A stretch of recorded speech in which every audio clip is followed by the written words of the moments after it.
welcome to another episode of the Bittersweet Podcast. It's your girl with Tana. And on this podcast, we talk about life's in-between moments because we're always figuring things out. And this week we have beauty content creator, fashion content creator, lifestyle content creator, all the things, Miss Kristine Acheyo. What's up? Sorry, I'm shy now. Why do we talk for like 10 minutes, do the intro again and again? Now. How are you? I am good. Sorry, let me get comfortable. I'm good. I'm just, I guess, going through The flows? flows. So I have to ask you, what is your current in-between moment in your life? My in-between moment is my existential crisis of my career. Sorry, Wait, what? I'm just like, after what I've been doing, talking about, I finally grabbed myself by the balls. Okay. And I'm like, okay, I need to have a purpose for my socials. And I think I found my purpose. What's your purpose? I think my purpose is to highlight how many other creators there are in this industry, how many BIPOC creators there are in this industry.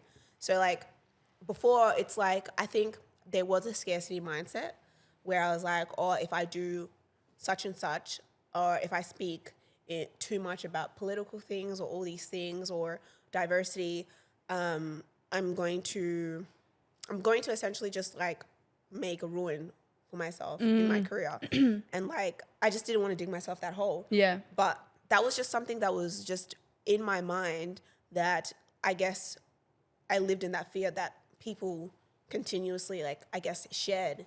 And I think that's what the industry shared. So now that I've just posted everything on the socials and I've been really vocal, I've had a bit of a shift in my career, in my life. Yeah. And I feel so much rejuvenated. I feel okay, this is what I wanted. This is what I was getting, because I think content creating was just becoming very not I didn't enjoy it. I still enjoy posting, because who doesn't like watching their freaking videos 3 freaking times, 10 times. I watch my own videos. I'm just like, what do you saw my rewatch history? It's literally me. Yes, if you saw, you know how you scroll through someone you can let's say for example someone responds to your story, and then you can scroll up and see it's something they've responded to before. Someone had responded to something of one of my Bali content, whatever stuff. When I tell you, yesterday I sat there and rewatched. Me and Bali, I was like, you're like a baddie, boom. You just have to take it all in.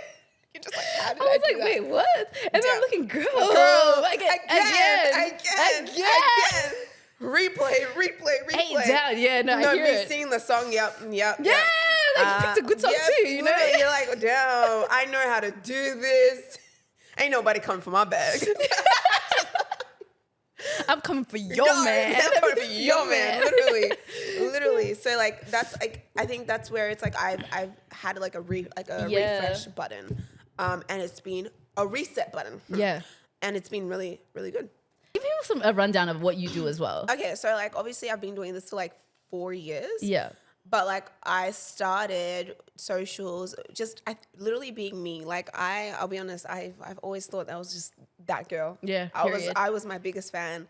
So doing socials was for my entertainment purposes. I love my television show called Christy. Yeah. It's freaking amazing, you know? So I love it. Literally, I just have to tune in every single time. So knowing that I love doing socials, yes, because there will be people watching, but because I wanted to make content that I was proud of. Yeah. And then I was making videos. I don't want to say bullying, but there was a point where especially growing up in high school, it's there was a standard for black girls to me, you know? There was a few black guys at school who would continuously just bring up with black girls, how they need wigs, or that's weave, or that's all that stuff, and the comparison game between the white girls in our year level, and then the black girls in our year level, and all this stuff, and it was just so constantly draining. It was just so frustrating. The main issue was I would go to school with a full face, a full beat. When I tell you I worked at Macca's to get my money up so I can buy makeup. Not makeup from Woolies or Priceline or Chemist Warehouse. They didn't really have our stuff back then. You went straight to Maya. I went to the big stores, you know. Yeah. And I asked my stepdad at the time, I really want MAC Cosmetics. I want a foundation, and I would literally have a full face beat right, for school. The next day, because I don't give a heck or damn or twinkle, I went to school with no money. Oh, sorry, not money, no makeup. Yeah. Right? I went to school with no makeup. Right? And sometimes I would just leave the wig at home. Yeah. Because one, she's drying, and two, I just, it's annoying, right? Yeah. So then that opens a conversation to, what the heck is going on, Christy? You had a full face and now you look crazy. And I'm like, that's so weird because I don't look crazy. I look fine. I look like Christy, you know? I look like myself. Like, I wore makeup yesterday because I love makeup, but then if I change my makeup or if I change the way I look or my appearance, it doesn't make me less beautiful or less attractive. And then like it was conversations between even Black girls, like, or how we need to preserve, I guess, what's that word? Preserve presentation. Yeah. And like presentation is key and whatnot. And I'm like, presentation is key, but like presentation can also make you lose yourself. 100%. If you're always feeling like you need to be like perceived a certain way, because you came up with your content as well. Like I remember seeing it, especially during lockdown times, where it was like you would do your transitions, where it was like, and it was beautiful to see because you're so comfortable in your own self. To be like, this is what I look naturally, but also like watch me like do the switch up as well, and just like thinking about. I mean, it's obviously that's really refreshing to see as well from Black women because again, I think we feel, and it's so true, we are held to a higher standard. It is. It's going to be harder for you to get into the room. It's going to be hard. And this is what we were talking about before. It's like there's always like, we have to do more to even get acknowledged or be taken seriously, you know? So like, I understand when Black women say like, oh, don't do this because you're going to be perceived as this or don't do that because you're saying like you're trying to break that. Yeah. Like I think when like I was, I hated being constantly told what to do as a Black woman and how to look like and like being told that one way of me is beautiful and the other is not. Because I'm like, you're contradicting yourself, mate. Like, how is one way beautiful and the other one's not, you know? Just because I work, like, yes, we have our white counterparts, like they wake up and they still got, you know, they're bust down 13 inches, you know? But like I wake up and I've got an afro. And like when I look in the mirror, what am I meant to do? Scream, cry and yell? Like I'm going to look at myself and acknowledge myself and be like, you know, you are so damn beautiful, right? So I was just so tired of just being ridiculed every single time, like about what I do. Like, and so knowing that, I was like, even like hearing it, when I heard it from like men, I couldn't give a heck. I was like, ew, like I don't care. I don't care what you have to say. I don't care about the Black or white men and what they got to say. But when I heard it from my Black women saying I could never be me, or like, Christine, like you're so brave. You're so brave for stepping out. Like that could never be me. Or like just kind of like mocking the whole situation and laughing. Like I'm like, I walk outside with a jelly bean and a bonnet. I got errands to do. So the errands will not wait for me. To get my life. One, two week and all this. Like the errands got to be done. So like they're like, it could never be me. It could never be me. So I was like, no, I'm gonna continue to like just, I guess, fight for women who want to just feel comfortable in their own skin and also feel glam when they want to. Like it's optional. It's an optional thing. It's not a standard. And I think that's where it came from. And then also like my man, sorry. I can't wait to get into this whole topic. Like I got a question. My man. Yeah, he was he's been supportive the whole time. Yeah. So like even like a lot of people think like your man is just built different, like to be dealing with your ass like this. I'm like, how is he meant to be dealing with me? Yeah.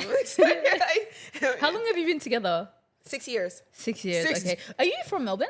Yeah, I've been here. Oh, you've been here. Western suburbs, babes. Period. West side. West side. I love it. Yeah. Anyway, so the West side people were a bit spicy. You know, there's something. No, but I love it here. It's a bit deranged because, you know, when you're built up in the western suburbs, they build you up different. Okay. They build you up different, but it's the best side, really. Literally. Is your man from the West side too? Yep. Period. We met in school. Okay, cute. So, yeah. Like when we started dating, like even like I would just be like, look, I'll be honest, I'm gonna shave my hair, and you're gonna see me, like without the wig, all this stuff. And he was fine. He was fine with all that. He continued to like embrace that. And I was like, gosh, like this is why I like love being me, because I just wanted someone to embrace me. You have always had someone that's always. How was that for you? Because your man is like a white man. He's Caucasian. Growing up, because like most black girls wouldn't have that experience where like we're not seen as like the desirable type for white men. And also like for me anyway, that kind of like shaped the way I see dating as well. Like white men never like sought out for me. Yeah. I never really looked for them. It was only when I started getting older that it was like I was attractive to them. But for the most part, especially growing up in like a wider area, I wasn't being checked for by white people. And yeah, so for me, it was just never something I looked at either. Yeah. So for you, growing up, was that like something like, how did you end up, was it just someone that you just like, was it just by chance? Like we fell in love, we got together and that was it? I wasn't being checked for black or white. Really? I wasn't being checked for nobody. Yeah. I remember, I remember telling this black guy I liked him. Yeah. And he dead ass looked at me and said, girl, I see you as my sister, and that's it. I hate when, can we first, before you continue, black men need to stop saying that. Who's stop saying. Literally. Sister, where? Oh no, not sister, mother. Yeah. She reminds me of my mom. She reminds me of my mom. That's really weird. It's getting very weird. Yeah. And like, it's just a weird thing to say. I feel like you're just trying to dodge the whole self-hate thing. Literally. Like, I and you know what, I really, like, we bantered really well. Like, clearly, like, I was like, I'm someone who's very forward, but I'm not also someone who doesn't read the room. I said, we clearly have chemistry. Like, you know, what's up? You shot your shot. I shot my shot and I missed. I missed by a mile. And like, it was just crazy. I was like, oh, but he was like, but you know, what's up with your friend? Which friend? Which friend? The Caucasian? Yeah. Oh, you want... that's fine, but like, don't like pin me under the bus after like saying what, like, I just told you I liked you, and then you. That's really disrespectful. It was disrespectful. Yeah. So, and then like other guys, like other black guys, they weren't looking for me either. Like, I'm like, okay, that's fine, but just don't minuscule me in the process. Yeah. Like, it's a bit icky. Like, it's just being mean. Like, and like, I guess like white guys, like I shot my shot. Like, if I liked a guy, I'm like, okay, I like you. But when it was like, okay, where do we go from here? That's when I ran away. That's when you ran away? I ran. So with your man, you did that? It was like, I think it was a bit of like a dance. Yeah. Like, we danced around it for like 8 months. Okay. But that's okay. I mean, it worked out. And I was forward. He told me he liked me. I was like, sweet. We like each other. What's up? What are we doing? Like, what are we doing? And we just continued just going to chat. It was very like innocent. Yeah. I loved innocent love. Like, I really did. I mean, I remember speaking to this other guy and he was talking provocatively. And I was like, what was he saying? He was talking about sexual things. And I was like, I don't even know these terms. I was a child. Yeah. Like, and I just don't like that. Yeah, like, it's too much as well. Like, when men come on like that, it just gives lustful, and it's like, you're not, obviously, they're just letting you know from the jump what the intention is. Yeah. You know like, what I mean? I'm so scared of you. Yeah, I'm really scared of you. I'm just a child. Like, and we were children. Like, I'm pretty sure we were in like grade 10. Like, how old were you when you got with your man? We were in year 12. Okay. When we like started dating, we took it really slow, like real slow. Yeah. Because I'm all about like preserving my innocence. Yeah. I just enjoyed like getting to know someone. Yeah. And like he gave me that like room and like that reassurance. So like when it came to dating, I mean, as much as I was still forward, like no one was checking for me. But that's okay. I reckon even if they weren't checking for me, they checked on me later. Yeah, that's the they checked on me later. That's the real tea. That's because the tea. And I feel like that's a story for a lot of black girls, like late bloomers, kind of like when we're growing up, no one's really checking. And then they're grown and they're like, we see the material. We see it. We see the material. We see it. And I love that. I love that you and your man came up like that. I was wondering, and I had questions about the love story. So we know you've been creating content. Your man has also been in the picture for years. Now coming to where we are now, so you're telling me you've basically like gotten into this space and it was like kind of fun for you. You're posting videos by yourself. You're also doing like, you're showing the beauty side, but also both sides, right? This whole controversy that happened with Kat Clark came up. One thing I really like that you said, and I want to talk about it, is the backlash. And I was talking about how in Australia, a lot of women don't understand like how gatekeepy it is for women of color, but particularly black women, and how like something like what you did can either like make or break your career, where it's like, you know, on one end you're defending your community and you're like speaking out for what's right, but the other end it's like this is your career. You've got like brands that you're dealing with. You've got, you know what I mean? You're a brand yourself. Yeah. So it's like, did you feel conflicted to post that to begin with? And like, do you feel it's affected or will affect your career moving forward? So did I feel was I hesitant when I posted it? I was at the gym parking lot when someone tagged me into a video and I got so angry. Yeah. Like, so I'm a very like spontaneous person and I just do everything off the whim. I got so upset by like the way this was handled because I genuinely like Kat Clark. I tuned into her videos. So, and I tuned into her videos because of the same thing that she was promoting, which is frustrating because she built off her brand from the backs of, okay, I am someone who wants to promote diversity and inclusivity and I have 2 Black daughters. Like that side of relatability when it comes to like people of color, Black people of color, that's what she sold. Yeah. So, and you can't say that she didn't because someone who you watched her content. I watched her content for that reason, right? So I was so confused because I'm like, I don't understand what's going on, right? And so I think it was out of like frustration and like I didn't really think about it. I just pressed record and then I posted it. And then it was only when I was like, I put my phone down, I ate, and I was like, oh my days, what am I doing? What am I doing? And I was panicking. When I tell you, the amount of times I pressed like the 3 buttons and I was like ready to like delete, ready to delete. I'm like, Chrissy, you didn't think this through. You didn't think this through. And I'm pretty sure it was like a Thursday or Friday when it posted. I was like, let me ask my manager or I need to get approval on this. But I'm like, wait, like I'm really upset though. Like I really want someone to understand that this is a no-go, especially when you have a brand, right? Like we all know we're not talking about the 14-year-old. Bless the 14-year-old's heart. She is just a baby, okay? But like when it comes to like her mother obviously conducts her business for her, oversees everything, right? And when she can bring all her friends if she wants to. But as soon as I see 1, 2, 3, 4, 5 influencers that clearly are handpicked and selected, that's when, and you were able to have some sort of movement and control over those type of things.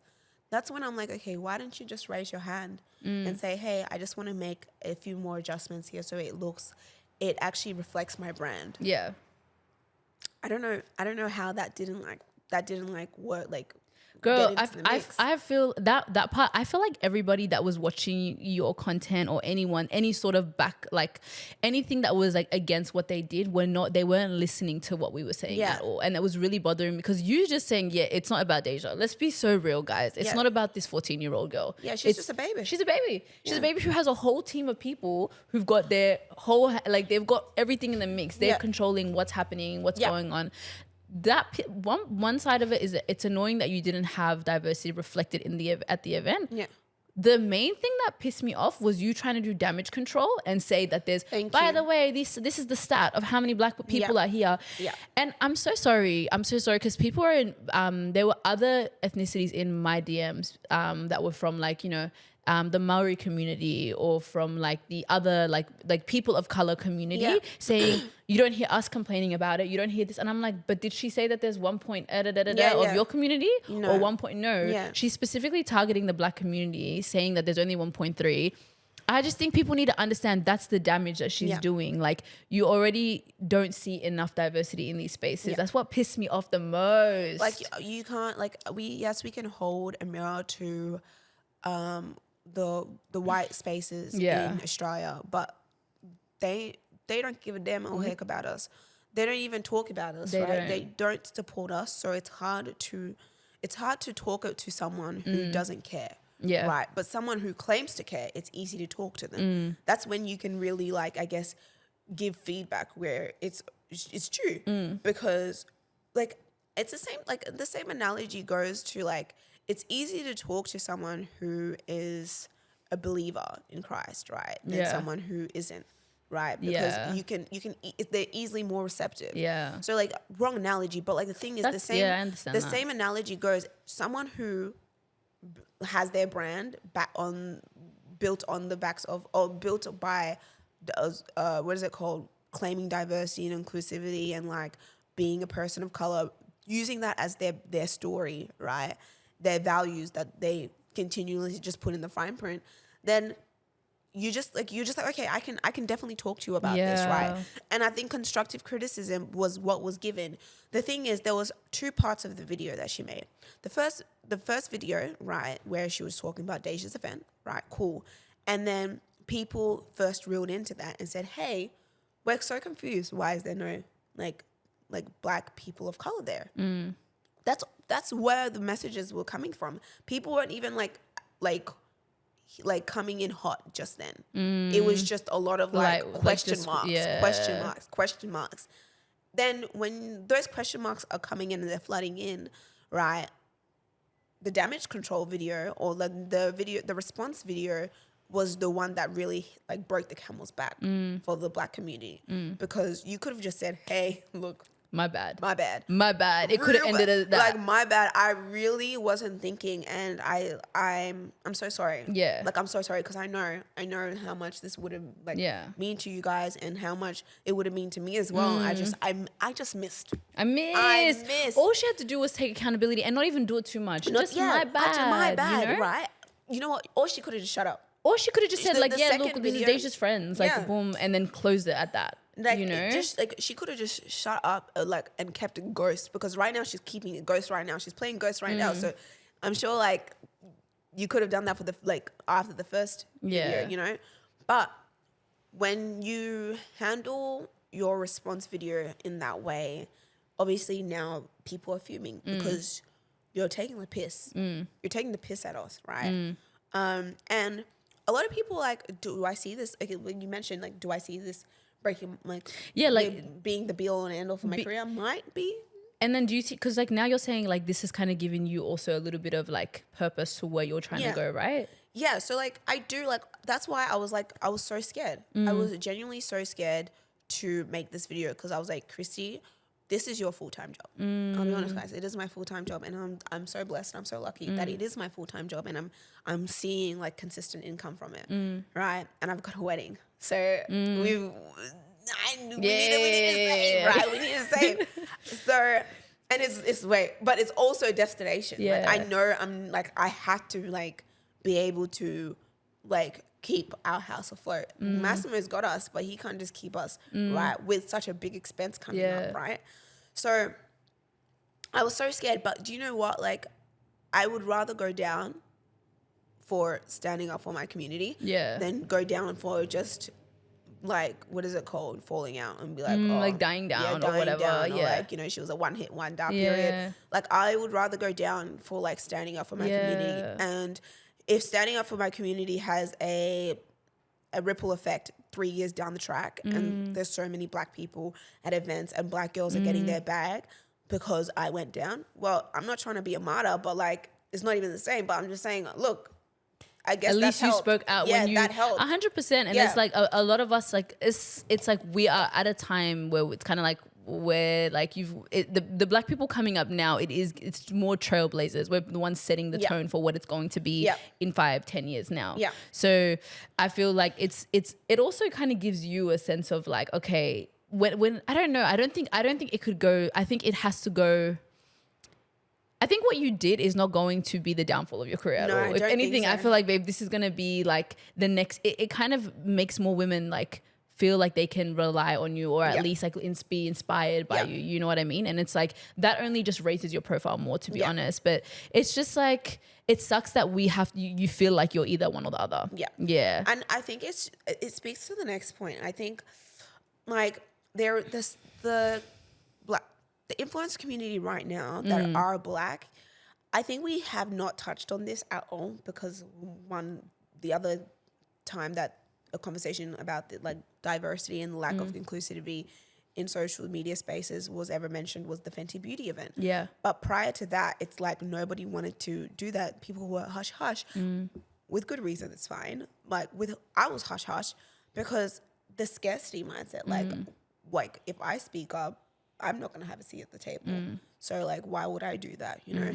And we're all just like, I guess, trying to like tread lightly around our other peers, right?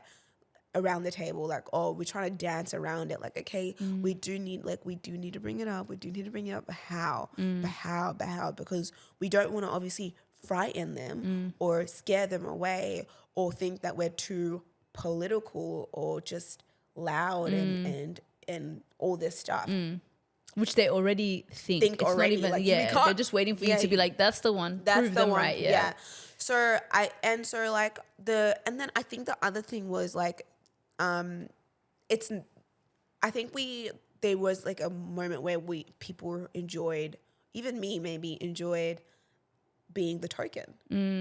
With being a token, more brand deals. With being a token, more invites. Yeah. You know, because there's not much of a selection. So you get to go. But then what if the space becomes more available and accessible? Does that mean I'm not going to be picked? And I'm not saying this is a conversation that's being had, but I know a lot of people be thinking it like, because at the end of the day, girl, let's be honest, like this, like you said, this is your bag. Yeah. This is your, and it's like in every industry, right? Who's not going to want to make more money? Who's not going to want to be like kind of get it? Who doesn't want to be promoted? Who doesn't want all these things? Yeah. The problem with where we're at in Australia is that, like I said, trailblazers, you're the one setting the tone. So you're going to be that person that has to kind of like, I feel like if we're not the ones that are leaving the door open for other people to come, then it's just not going to happen. If you're and the problem, the thing is, I think we think it's going to mess up the bag. But it's it's not. And again, like it's scarcity mindset where it's like, we think because there's no one else in the space, they've chosen us, like, oh, wow, I've been picked to come here. That's it. Yeah. But no, they're gonna have to start answering to more Black women. There's gonna be more creators that start coming. Exactly. And the good thing in a way with these brands is like the power is really in the people. So if people love you, by choice, they're gonna have to they don't really have a choice but to bring you on, if that makes sense. You know what I mean? Because it's like, I mean, they do, but also at the same time, eventually they have to listen to what the audience want. Like, I think that scarcity mindset, it needs to be like literally stomped and squashed on. Like, let's leave it. When you mentioned your wedding that is coming up, oh my God, you got engaged like 10 months ago ish, right? Oh yeah, like about 11 months now. 11 months ago. Congratulations. Oh. Miss Girlie. Let's show us the I was looking at your post at the time, and then I even went back on it recently, and I saw in your caption that you wrote this thing, and I want to read it out to you. Okay, period. She wrote, I still can't believe this day is real. For those who know me, marriage hasn't always been common in my family. Many of the women before me didn't have the choice or full consent, and often marriage came after children. So this is more than just an engagement. It's a huge milestone in breaking generational patterns. And I was I love that you shared that part of you, because I think that's like very real. Also, it's like, I don't know, it's I want to dig into it. Like, did you ever have... Who were your examples of love growing up? Girl, I don't know. And this is not even me being deep. I'm not. Someone asked me this question, you know, and I was like, someone asked me, and they were like, hey, like, because we were just talking about how like, man, this and da da da da da and la la la la, and I'm like, yeah, I know, I'm so tired. She goes, just deep it though, Wintana. Like, have you ever had like do you have anyone around you that really displays like love? And I was like, my parents are still together. Bless. Bless. I love them. Shout out to them. And they have like their relationship, I feel like the foundation of it is respect for each other. Like you can tell they're very, very different, but I feel like through that respect came friendship, through friendship came love. Do you know what I mean? I mean, look, my mom has like, her love for me is sacrificial. You know, I mean, beautiful. I love how you're looking at like, right? Like, but like, I mean, we can all say that in like the African dynamic, all our parents is sacrificial love, which I don't mind. I love that. You know, like it's fine, but I don't like it. It's not like I don't want it, but I don't like it because it's toxic. I mean, we all have our moments where, especially as growing up as first generation Australians. Oh no, we're not yet first generation. I wasn't born. I wasn't born in Uganda. I was born here, but we can. You're first generation. But like, say first generation Australians, right, with like African parent immigrants, like it's the love, that type of love dynamic. It's just really frustrating because like, you know, it's out of love, but like, dial it down a bit, damn. Like, also, you feel like you're indebted. Yeah, you feel exactly. Like I want to have children, and I want them to, like, I'm gonna love them and do everything for them. I don't want them to feel like they have to do, they have to pay me back. Yeah, exactly. I don't want them to feel like, oh, I gave them this life, so you have to. And I don't think our parents want us to feel that, but it's like they put the pressure on it. They really do. They turn up the heat, and they know what they're doing. I know they're like, oh no, but. Yeah, you know? you better, right? Where's this? You know what I mean? And like, I feel like I love it, but also I'm just like, it's a lot of pressure. So like, as much as like, I mean, the Caucasians, they probably have to pay rent to their own parents. Like, let's be honest. Like, so like, they don't really got that sacrificial love around here. Really, like, it's just love, you know? Yeah. But like, for us, like, our parents would never make us do such a thing, right? They'll still feed us. They will, like, you know, they will cuddle us when we're sick. Like, when we're sick. Oh my God, I'm my mom's baby. Bro, my mom's, bro, everything is at myself. She cleans my room. Yeah, it's the best. Like, everything. Like, so I know it's a different type of love, right? But what type of love I've seen around that I'm just like, okay, I really, really want that. I haven't really seen that. So when you got with your man now, like when you got with him even in high school and coming out, was it like, how did you like set your boundaries? How did you navigate the love with him? How did you, you know what I mean? It was hard. Massimo he grew up Italian, right? So obviously for him, things are a bit different. If you will, like, he's like Italian love is very there in our faces, right? Like the love between their parents, like love between their parents and love like between anyone that around their space, right? It's in your face, right? I've never seen that type of love, like very affectionate, if you will. That scared me. Yeah, that very much scared me, and I tell, like, his mom still like kisses me, like she wants hugs all the time. I'm like, girl, get the frick out of my face. Like, she watches, she's like, God damn, like, but that's how, like, it's just because, like, that's just not what I grew up with. Like, you know, it's not everyday cuddle waddles and kisses here and there. Like, it was just very much, not even I love you, but like, my daughter. Did your mom tell you I love you? She does now. She does now. My mom studies mental health right now, which is so crazy. That's beautiful. Yeah, my mom has always been very like I feel like she'd be like, "Hi, sweetie." She's stern. No, yeah, my mom is stern. She was saying, like, she would be like the here and there, sweetie. She's but tough love, but like, I love you, my little bit. No. I've never seen that. Was what I was seeing from my mother-in-law. So like, I think what I was doing is, I guess my mind was like just picking and choosing from every sort of like, I guess, the leaf of life, right? Like, I was really just seeing, okay, I like that, right? I like that. That looks like a really good example, right? That looks like, and the Bible as well. I was like, oh, you know what? Love is patient. Love is kind. I know this, right? And I think I learned a lot about love, which a lot of people when about Chrissy come on side-eye. K-dramas. Okay, what? Yeah, right. Like, I knew like what exactly I wanted from a man. Like, I knew exactly how I wanted dynamic and like how I wanted to be treated, right, and pampered and like that. And I know this is like so superficial, but like, I'm very observant, right? I'm like, I'm picking and choosing what looks safe to me, like what will make me feel like I'm in my safe space, right? My mom's type of love, like, I would probably apply that here and there, right? Like, I think sacrifice is important, right, for a family. But I don't want to lose myself where I'm depending on my children, right? I want to be able to do my own thing and be like, hey, kids, your grandma's calling you. Yeah. I'm dipping. But I love you guys. Like, continue doing what you want to do, right? But I'm not going to be, like, wholly dependent on my children or wholly dependent on my man either. And I think a lot of people see that as well from, like, African, like, our African women in our community and, like, how they're fully dependent on their husbands, and like it becomes very like toxic because that's all my man, my husband, I need to cater to him. I need to make sure that he loves me or he treats me well by doing X, Y, and Z. As opposed to it being like both our needs are being met and and you know what? I've even said, I think I've said on this podcast before and I haven't been clear, but it's like little things where we're like, you know, he needs to be making this much if he's not paying for this, if he's not paying for, and I feel like I want to preach now more than ever, like have your own shit going on for yourself. He can take care of you, let him, whatever, he pays the rent, he pays your bills, he does whatever your agreement is.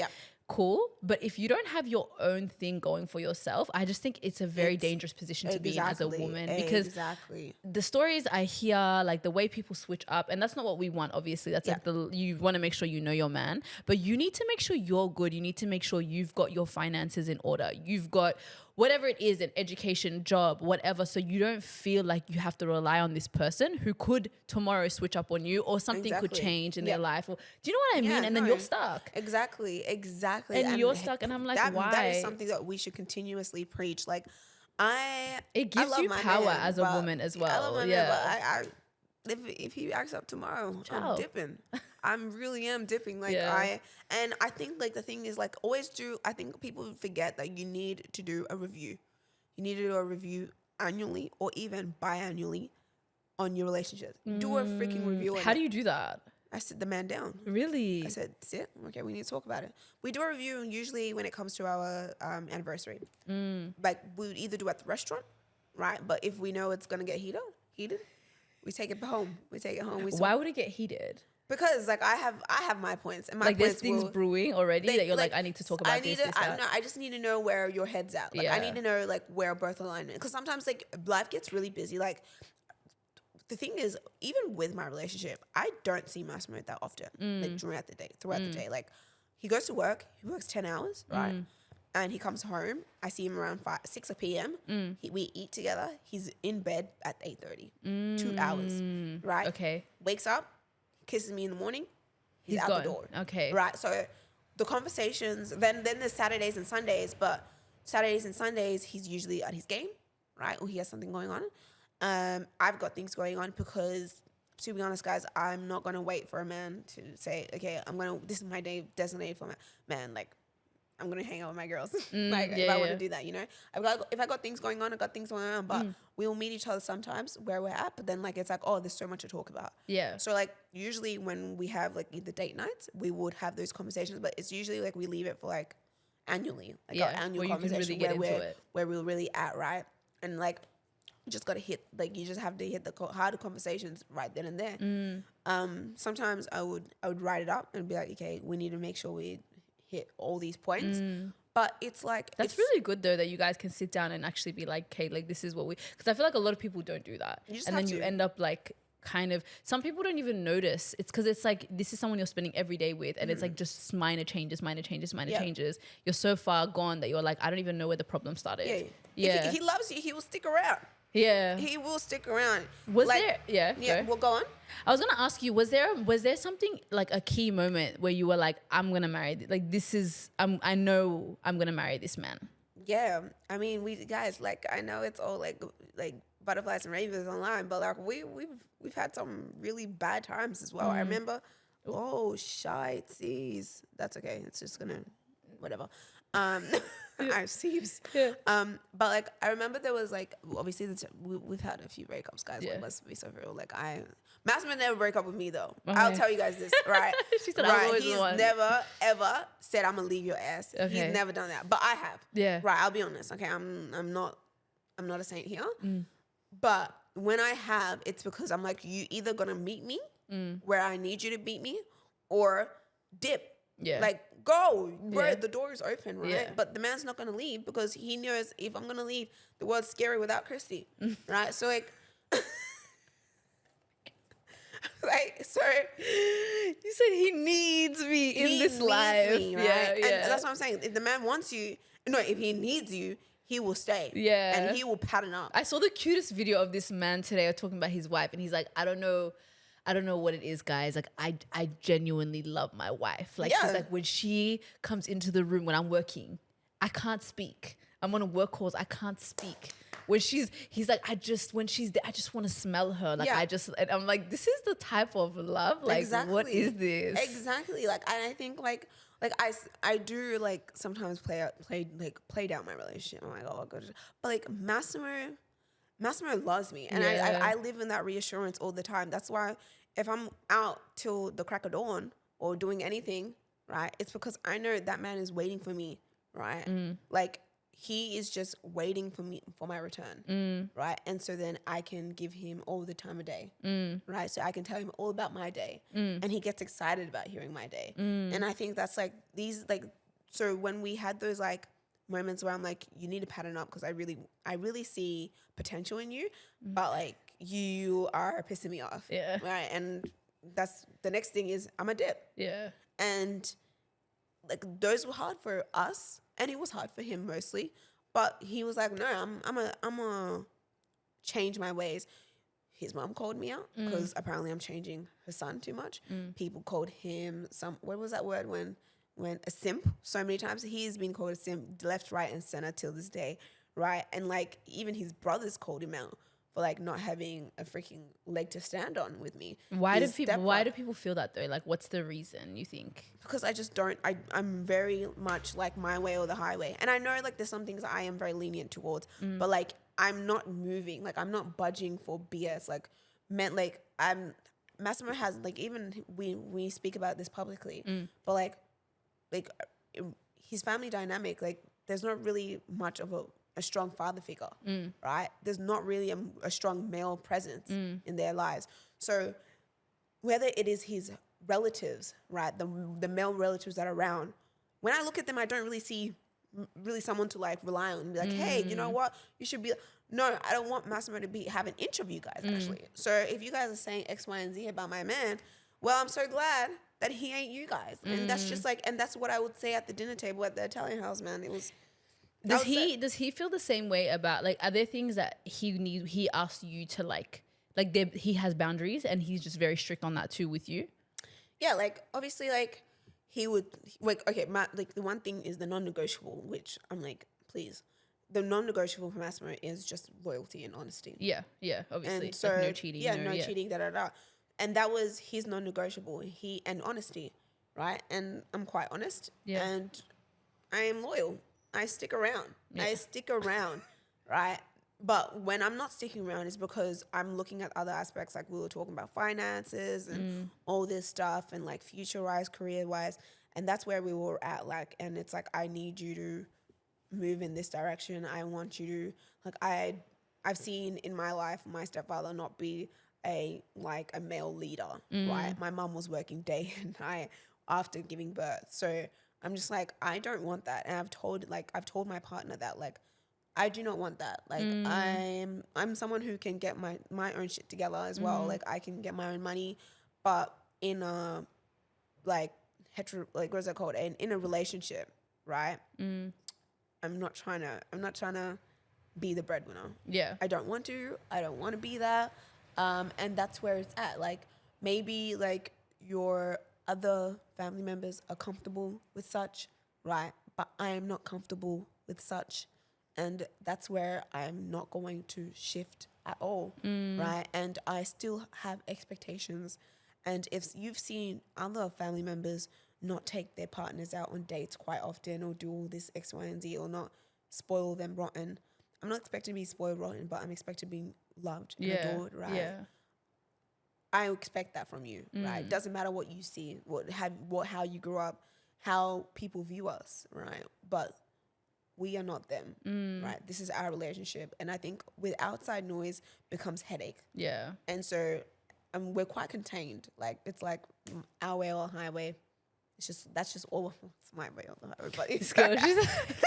This is the Kristine show. Yeah. How do you guys handle that as well? Like, being such a public relationship, because you are kind of public. Like, people know about you guys. Yeah, we have a YouTube channel. Damn it. You know what I mean? Yeah. It's like, do you feel like do you feel like there's a lot of just opinions over your relationship because it's so public? Yeah, I mean, everyone has an opinion. Everyone can have an opinion. Like, they can. It just doesn't bother you though. Yeah. It's just like, it is what it is. Like, I say this before on my socials. I'm very unpredictable. Like, I'm very unpredictable. Like, even in my friendships, like, you can give me advice. I will listen to the advice. I would hear it. No, not listen. I would hear it. I would hear it from the start to finish. And then I'll be like, okay, I've noted that. But not everything will be like taken and applied. Yeah. Right. So any advice can be given, whether it's socials and stuff like that. And I'll take it in, all of it. Right. But not everything is what is Bible to me. Yeah. At all. Right. And so I've heard countless opinions from my church. I've heard countless opinions from my comments. I've heard countless opinions from my family members. I've heard countless opinions. And my mom will tell even my aunties, because my aunties will be like, you need to get a reel on your daughter. You need to reel her in. You need to, handle her. But she says the same thing. Chrissy's very unpredictable. There's so many opinions. But everyone can have an opinion. Like, everyone can have an asshole. Like, you guys can shit out the same thing. Like, please. Like, people can do they'll talk their shit. Free will is given. Right? Free will is given in every situation. Like, if someone talks about you, I'm going to tell you, they have their free will. Let them use it, right? But with that same free will that you have, like, block it out. Yeah. Block it out and keep it pushing. Like, and I think that's what's really, like, I went back to, like, I guess the old Christy. What would the old Christy do? Because, like, I started becoming very complacent with, like, opinions. I feel like in the last year. But I was like, oh my gosh, this is so annoying. Like, imagine listening to all these people and, like, following it. How boring is life? It's just very, like, and just controlled. Like, you get to a point where you're just like, I actually have to, like, tune this out. Because people are gonna, whether you go this way, they'll complain. So you go that way, they'll still complain. Exactly. It's like, you just have to focus on your own thing. Exactly. But I just love, like, I love that you have had this, like, beautiful experience of love for yourself. And, like, just seeing your engagement, seeing, like, it looked so just like a little fairy tale, you know. Thank you. So it's beautiful. Like, we love to see it. I knew about it. Though. Yeah, you knew about it. Oh, bro, I hate talk to me about how that happened. I knew about my engagement. Like, Are you also that annoying person that's gonna, like, are you sus about everything? I'm sus about it, bro. My intuition is top tier. Yeah, you know. Bro, like, I have antennas, like, invisible antennas as we speak, bro. Like, it's just like You're alert, like, very alert. My best friend almost spoiled my engagement. She butt dialed me and was talking to her other friend at the time about my engagement, saying he's proposing this Sunday. Janita, you know who you are, right? And then Janita. Yeah, Why would you do that? Bro, why would you do that? Why would you do that? But, like, she almost spoiled it. And, like, she butt dialed me and she was like, oh, yeah, she's getting her man to proposing, And I was on the phone. I'm like, Janita, I'm here. She clearly butt dialed me on accident. Anyways, my friend at the time was in the car with me, and, like, they didn't even know, like, they were, like, acquaintances by the fact that, like, me and Jenny are best friends, and this my other friend. She went on my phone, got her number, started texting her, like, girl, you just spilled everything. Oh my God. And then, literally 2 minutes later, Jenny's calling me, like, oh, hey, you called me. Trying to do damage control, yeah. No, she's like, you called me. I'm like, yeah, I did. You butt dialed me, and guess what you said? She's like, what? What did I say? I'm like, you said that Massimo is proposing this Sunday, and what the heck? And then and I was like, and I knew it. I felt it. And she was like, Chrissy, I never said that. You want to be engaged so bad. She tried to gaslight you. She gaslit me. I was like, She tried to gaslight you. And what did you say? I was like, Gina, take that back. First of all, I know about the damn ring. I told you about the damn ring. Did you find it? I found it. Guys, and that was not me searching. I was not searching for the ring. Where did he keep it for you to find it? So Massimo, right? I do a lot of, so while he pays a lot of the things, I do a lot of admin things. Because one, I'm pretty tech savvy. Yes. That man is literally an old man living in a young man's body. Okay. Right? So I do a lot of the tech stuff. Yeah. Anyways, he was like, oh, I need a new credit card, Can you, like, get me, like, with the ones with really good points so that it comes handy for our wedding? I was like, oh, sweet. I'll do that. And he was like, yep, just use my phone, right? Because we're not everything's accessible, yeah, right? Of course, yeah. So, I'm applying for the credit card for him, and then it requires, like, a full-time certificate or something, like a full-time job certificate or a contract or whatnot. And I was like, okay, I'll go look at his files, look for the contract, upload it. While I was on his, like, Apple files, I see that there is a receipt, and it says ring receipt, right? Obviously, immediately you're I just pressed it. Yeah. Right. It was just like, oh. But, like, the receipt looked like a PDF, right? So it wasn't like a normal, like, receipt. It was a PDF, right? Like, it was a tax invoice. So I thought that was the contract. It wasn't.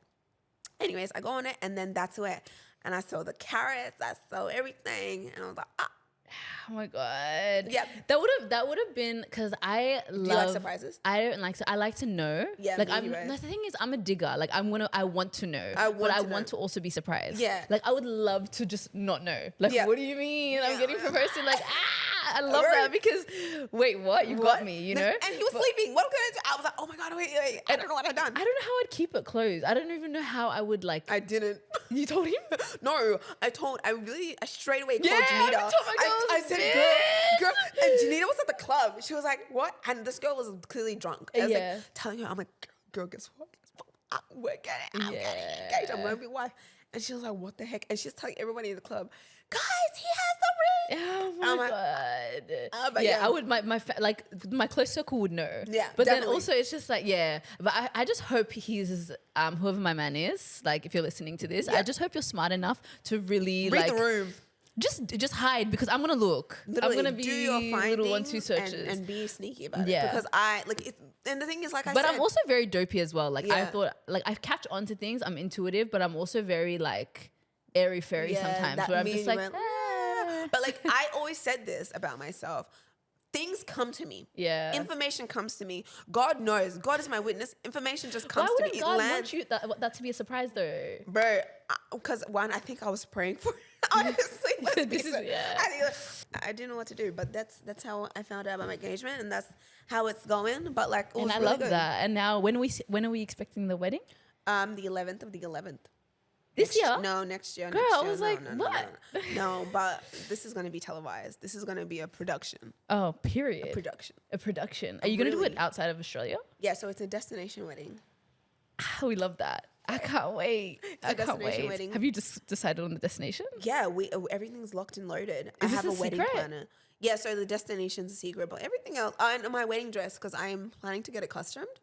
Because I feel like I'm, like, as much as I'm a beauty girly, I'm also like a fashion girly. Like I really know my stuff. I remember I was drawing up things when I was growing up. Love that. Like fashion design and whatnot. And when I say I'm delusional, I'm very delusional. I want everything to come to fruition. And for some reason it does. It does, yeah. It does. Why not even for some reason, it's because God knows like the desires of my heart. And if the desires of my heart is something that's aligned with his will, well, guys, it's his will, not mine. Yeah. Okay, so it's happening. Yeah. All right. So there's a dilemma that I wanted to read out to you, and just get your thoughts on it. Okay. So before we do any dilemmas, if it's any advice that we're giving, or if I might give, use discretion, and nothing can be taken against me. What do you mean?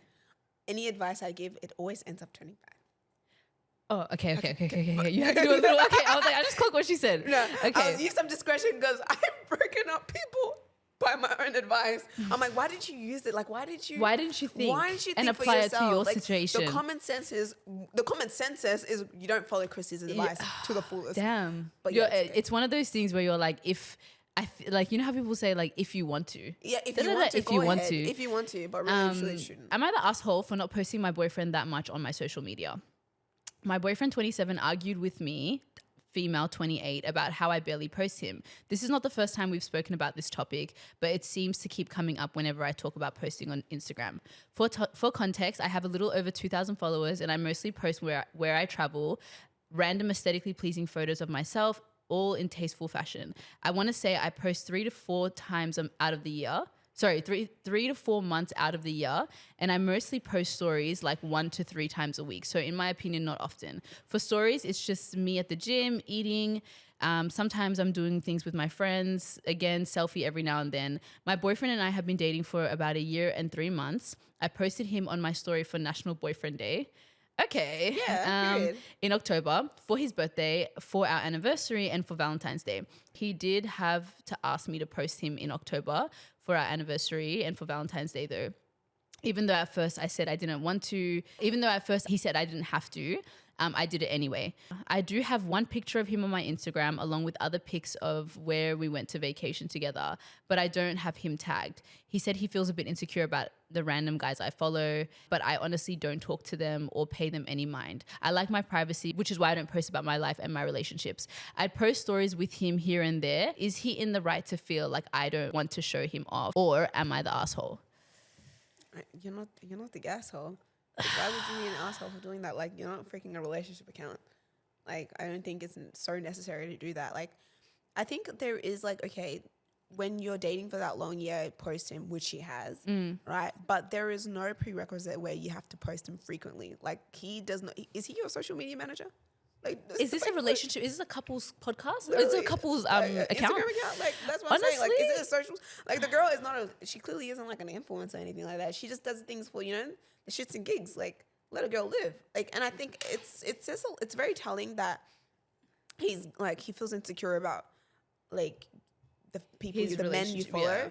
I think any man who is secure in his relationship, secure in who he's dating, and insecure in himself would know that you shouldn't worry about those type of things. Like, right. And I think if transparency and honesty is met at the start of the relationship, transparency and honesty will reflect throughout the whole the duration of the relationship. Yeah. So it's very frustrating that, you would have to continue like, okay, no, I'm not posting you, or do I have to post you? Or like, it's always like an asking thing. Like, if he does post you frequently, I can see where he's coming from. Like, he's like trying to show you off every day, day and night. Cool. But like, if he's not doing the same, if he's not receptive, then it's like, sweetie, it's never that deep, right? Do you think it's more about him being secure rather than it's like, do you think she like posting is her showing that she like, do you think it's necessary to post your relationship when you're in a relationship, or is that more to make the partner feel secure? I don't, you know what? Okay, there's two things. I don't think it's necessary to post your relationship. Right? Yeah. I don't think it's necessary. If you do it, right, you're not, I don't think people should do it for the basis of letting people know that in a relationship is, that person is your relationship. It's in your life. And if you're posting your life, that person's automatically in your life, right? So it's not for anyone else's gaze. It's just for you. I think Instagram is a scary place now. Like, everything feels very like contractual and like it's very show and tell. Yeah. Right. So now people are not really doing Instagram or posting for Instagram for the basis of just like posting for Instagram. They're not doing it for fun anymore. Yeah. It's like a brand. Everyone is serious. It's real serious. Yeah. But like, I think if we can always just like remember, like, just post for yourself, right? And like, if you're posting just your day in, day out, and he is in your life, I don't think it's really necessary. Like, I know I'm saying he's in your life, so it's not like, then why is it a big deal to post him? But why it's not a big deal to not post him, right? Like, he's just he's not another, but like, he's just your relationship, like a personal person. It's not like you post your mom every day. Like, why do you have to do that? Honestly, I can't lie to you, and this is for just the whole dilemma to me is a joke. Like, not a joke. Yes. I don't want to be disrespectful, but it is a little bit of a joke. Like, I'm not the type of person that will post my relationship, period. Like, I just don't, I feel like I'm not someone that wants to be public about that side of my life. Yeah. And I just don't want like, even when we were talking and you were saying people have their opinions, this, that, I don't want to deal with that. Yeah. Like, it's already annoying. Yeah. I just I'll pop out with the ring. Like, you won't even, and I've seen like certain, even influencers do that, and now you would never know they were in a relationship, and then boom, you know what I mean? Glorilla. Glorilla. She said, "Pull." I said, period, and that's how you do it, For me, I'm just like, I don't understand the whole, like, feeling the need to be posted. I think that just comes from your man feeling a little bit insecure about where you guys are at, and maybe that's a conversation you need to have with them. Yeah. Also, like, I think talk about your boundaries at the beginning of the relationship. If for you, like, you don't want to be public like that, then you can just let them know. And if they can't respect it, then I think they gotta go. And you know what's so crazy? I think it's like, if your account is like for social media, you're taking it seriously. Yeah. And you're posting, and you want everyone to know that you're in a relationship. Like, you want to open your account in a relationship way. Like, you want people to know like, it's more lifestyle. So lifestyle is going to be all of it. Yeah, like all the relationship, if you're doing that, okay, then it makes sense, right? But then also, when you are just a personal brand, right? And you're still also influencing, or you're taking social media seriously, but you're about you, right? Your account was always about you. There is no requirement to post your man. I think it is a bit weird though. Some people would like, one thing, this is shade, but like, take it as you will. But some people who post their man but then blur their faces. Girl, well, you have a man. We know you have a man. To me, like, that kind of gives a little bit of like attention seeking. Like, you want to just know. But I heard someone talk about it, and they said, like, it's not attention seeking for me. Like, this girl was talking about how for her, it weans off people DMing her. by them knowing it's like, I don't want you to know who he is, but just know I'm not available. Yeah. So men will stop responding to me or messaging me. You don't even have to give them a response. If people in your DMs, do you know you have the free will to slide and delete that message, or slide or block? Like, you can literally just, like, if you don't want, like, the thing is, DMs are always going to come in. Also, men don't have that, they're going to message you anyway. That's what I'm saying. They're going to message you where you have a relationship. And honestly, like, I can't lie. Like, one of the main reasons why I don't want to post until I have a ring is because a man will drag you to the pits of hell. Yep. He will shame you. He will shame you, and you have to sit there with the shame. And not to say that, like, yes, you can't filter out the type of men that you date or whatever, but the stories I've heard. I mean, actually, you know what? I'm truly fearful. Australian men, maybe, like, all the Australian niggas out there, sorry about that, but, like, I would hide my man too. Like, the things I've heard about Melbourne, like, I would hide my man too. I would keep him. I would keep him in the pits of hell until he can find his way out. You know, I think two things can also, like, coexist again. Like, you can keep your relationship private, but even if you keep your relationship open and then it falls off, and then you post your next relationship, I don't think you.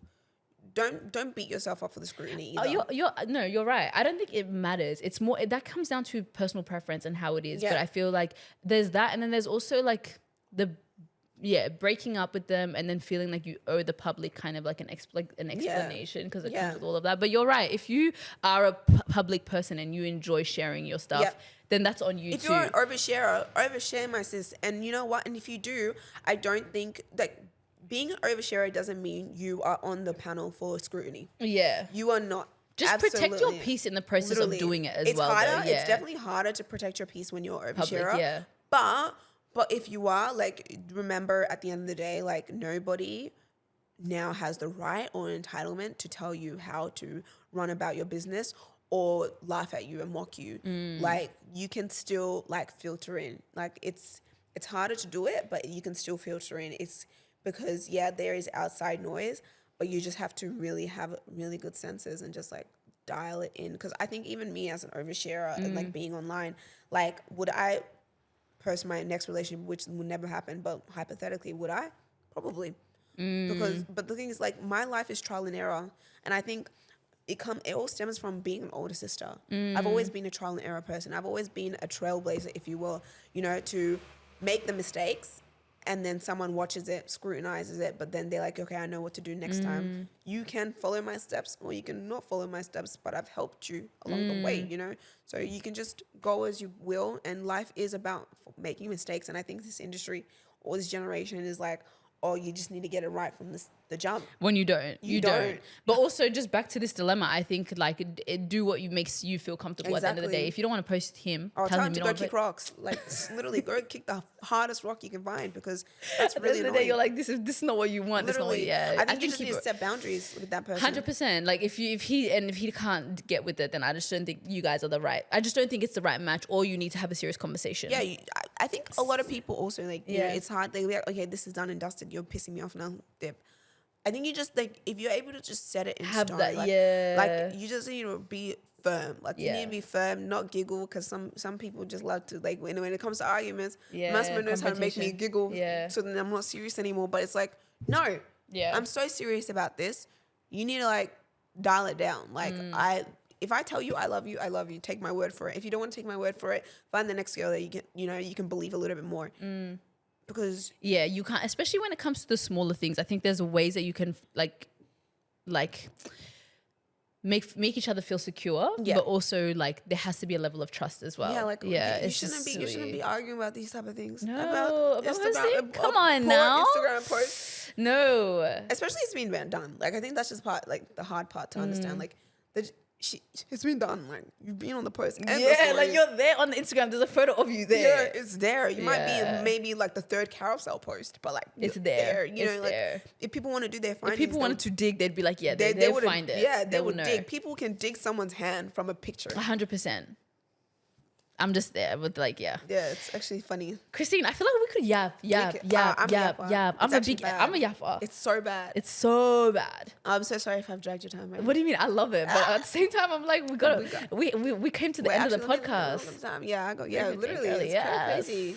But I loved it. I loved having you on. I finally caught you. Oh my gosh, I'm so sorry. Like it was so hard. It was. I feel like every time we tried to link, but this was a good time. Yeah, it's a good time. It's a great time. It's the best time. Yeah, God's time. Period. Let people know where they can find you, follow you, and just know what you're up to. Oh yeah, so you can find me on Kristine Acheyo on Instagram and Kristine Acheyo on TikTok, because that's where the informalities are. So you can find me. We love to see it. And you know, guys, as per usual, I'm going to link it in the bio, in the description. Thank you so much for tuning in, guys. It's been a pleasure. And make sure you like, comment, subscribe, do all the things as per usual. And I will see you guys again next week. Bye. Ciao, ciao.